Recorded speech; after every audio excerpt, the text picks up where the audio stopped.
والظاهر عندي أن عائشة كانت تعيش عقدة نفسية جنسية بسبب عدم اهتمام رسول الله بها وانشغاله بالعبادة حتى في يومها وليلتها، وهذا هو ما يفسر اختلاقها عشرات الأحاديث المكذوبة على رسول الله صلى الله عليه وآله وسلم التي زعمت فيها أنه حاشاه كان مولعا بها ويمارس معها كذا وكذا من التفاصيل الزوجية. عرض النفاق لعرض أم المؤمنين وهي البريئة ربة العرض الحصين. عرض النفاق لعرض أم المؤمنين وهي البريئة ربة العرض الحصين. أخذ النفاق بخسة ودناءة يرمي الحصان بذلك الإفك المبين. فالشيخ الشيعي المعاصر ياسر الحبيب هو امتداد للقمي الماضي المتوفى من قبل مئات السنين، وهو امتداد لرجب البرسي علامتهم، والذي قال في إحدى جرائمه: إن عائشة جمعت 40 دينارا من خيانة وفرقتها على مبغض علي. وهذا كان كما قلت هاي الحركة النفاقية.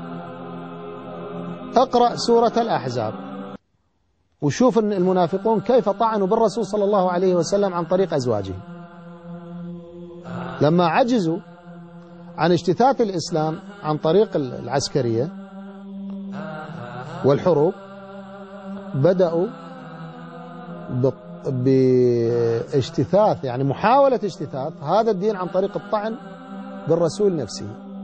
كيف؟ ولكنهم لأنهم منافقون لا يستطيعون أن يطعنوا بالرسول مباشرة، فطعنوا بأصحابه وأزواجه. هكذا كان المنافقون يطعنون بالأصحاب والأزواج. لماذا؟ لأن الصاحب قرين للصاحب، فالصاحب الجيد معناه أن صاحبه جيد، الصاحب السيء لا يصاحب إلا سيئا. وكذلك الزوجة، الطيبات للطيبين والطيبون للطيبات، ولكن الله يقول خبيثات للخبيثين خبيثون للخبيثات.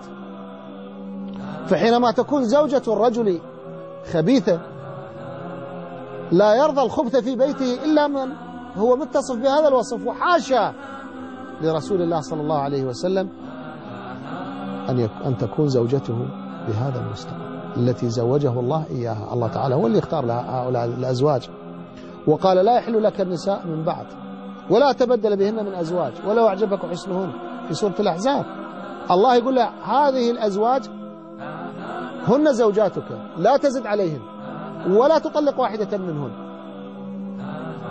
يقول لك: لا، مو هو فوض الأمر إلى علي وعلي بعدين طلقهن. شنو اللعب هذا؟ شنو الضحك على الذكور؟ القصد من هذا هو قصد نفاقي، قصد بعيد المدى، من أجل أن يطعن بالرسول صلى الله عليه وسلم، ومن أجل أن يطعن بالإسلام نفسه. ويتفنن علماء الفكر الدخيل في شنهم لهذه الحرب، فمرة يتهمونها بالعقدة النفسية الجنسية، وأخرى بالخيانة، وثالثة بأنها وحاشاها بأبيه وأمه. إن عائشة زينت يوما جارية كانت عندها وقالت: لعلنا نصطاد بها شابا من شباب قريش بأن يكون مشغوفا بها. أماه يا أماه لا تحزني،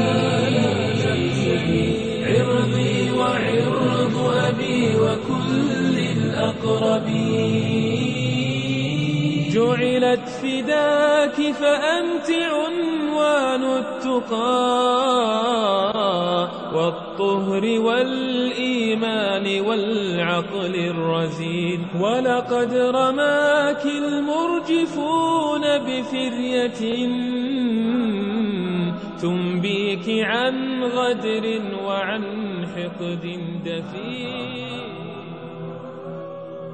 كيف تحكم بحكم جائر وقاسي يعف اللسان عن ذكره على سيدة من خير سيدات عصرها ومن خير سيدات الكون، أنزل الله براءتها من فوق 7 سماوات. هذا انحراف فكري يا سيدي. والعالم الشيعي المعروف مجتبى الشيرازي أحد أكبر 5 مراجع شيعة في العالم يطعن بعرض النبي عليه الصلاة والسلام صراحة، ويصف السيدة عائشة رضي الله عنها بكلام يفرح الصهاينة وأعداء الدين، ويجعلهم يعطونه جائزة تل أبيب لأفضل طاعن من داخل الإسلام بالنبي محمد صلى الله عليه وآله وصحبه وسلم. من جملة أفعال عائشة جريمة جنسية، والفتوى على مراجع التقليد، وأشير إليها إشارة سريعة بدون بيان واضح. شوفوا، قال الإمام الباقر عليه السلام: قيل لعائشة إنهم قد أقبلوا بالحسن بن علي صلوات الله عليهما ليدفن مع رسول الله صلى الله عليه وآله، فخرجت مبادرة يعني مسرعة. هنا النكتة الجنسية دققوا النظر ولا أوضحها أكثر من هذا. فخرجت مبادرة على بغل بسرج، ما جلست في هودج، وإنما جلست على سرج البغل. هذا اللي عنده زوجة خليه يفكر ويعرف. إنا لله وإنا إليه راجعون. ما زنت امرأة نبي قط. هذا لا يمكن أن يكون من امرأة نبي، حتى ولو كانت كافرة، لأن الله سبحانه وتعالى حفظ نسلهم في ذواتهم قبل وجودهم، وحفظ نسلهم في أبنائهم وبناتهم، وأكرمهم الله تبارك وتعالى بأعظم نعمة، وينبني على هذه النعمة فروع العبادات. أكرمهم بنعمة التوحيد، أنهم كانوا من أصول الدعاة إلى الله سبحانه وتعالى، ويتفرعوا على نعمة التوحيد وعلى الدعوة إلى الله سبحانه وتعالى أن يكون هذا النسل ممن يتبعون في الأصل وفي الفرع. وكذلك لا ينبغي أبدا أن يكون بيت ينظر إليه الناس من أسفل إلى أعلى، ترنو إليه أبصارهم، فيه من يكذب أو فيه من يدلس أو فيه من يصخب في الأسواق، فضلا عن أن يكون غير شريف في عرضه، فضلا عن أن يخونه أحد من أهله، فضلا عن أن يخرج أحد منهم عن شرع الله سبحانه وتعالى.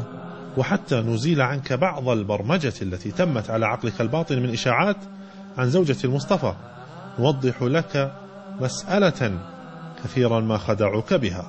ما أجمل الصدق بعامة وفي الروايات بخاصة، ما أقبح الكذب بعامة وفي الروايات بخاصة. كل ما حدث ما يلي أن هؤلاء الخوارج البغاة الذين اعترضوا على الإمام العظيم الموفق من الله عز وجل عثمان رضي الله عنه، اعترضوا عليه في تصرفات اجتهادية رضي الله عنه، فجاءوا إليه فثاروا، فجاء أصحاب رسول الله صلى الله عليه وسلم يدافعون عنه، فخشي عثمان أن تكون هناك فتنة، فطلب من الصحابة الخروج من الدار. والجميل في المسألة أن الحسن والحسين كانا في البيت يدافعان عن عثمان رضي الله عنهما جميعا.